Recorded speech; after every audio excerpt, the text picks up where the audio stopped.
Magandang hapon sa inyo guys. Nandito ko guys sa Valenzuela Street sa may Santa Misa. Bali i-update ko tong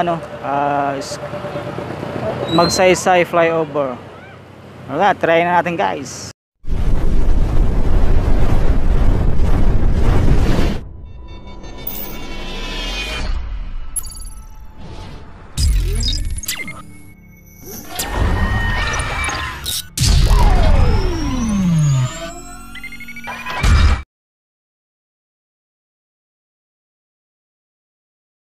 Okay, let's go, sago. Update natin tong Ramon Magsaysay flyover. Kasi guys, yung mga poste ng MRT ba yun, LRT, nilagyan siya ng mga harang na bakal para buhusan, para lalong matibay yung pundasyon. Kasi malalim ang tinanggal na lupa dyan kasi tinanggal yung flyover. Tapos pinasakan ng mga blakal at binuhusan ng konkrito.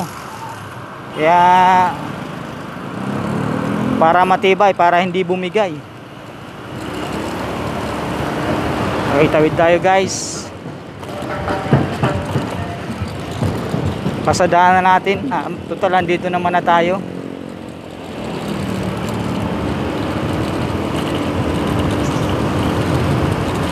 Ito na guys yung Altura Market, yung nakikita nyo yan, Altura Market. Ito na guys ang sitwasyon ngayon guys sa Ramon Magsaysay flyover. Yan Altura Market. Yan, nilagyan siya ng mga bakal at binuhusan kasi grabe ang lupa na tinanggal dyan.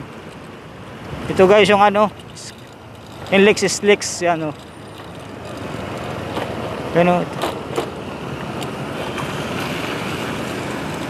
Yan, malaki-laki yung niyan, pundo, para lalong matibay. Yan, may mga konkrito na buhos. So yan guys ang update natin guys sa Ramon Magsaysay flyover, Santa Misa. Kung nagustuhan nyo po ang aking video, please like and share. Don't forget to subscribe. Thank you for watching.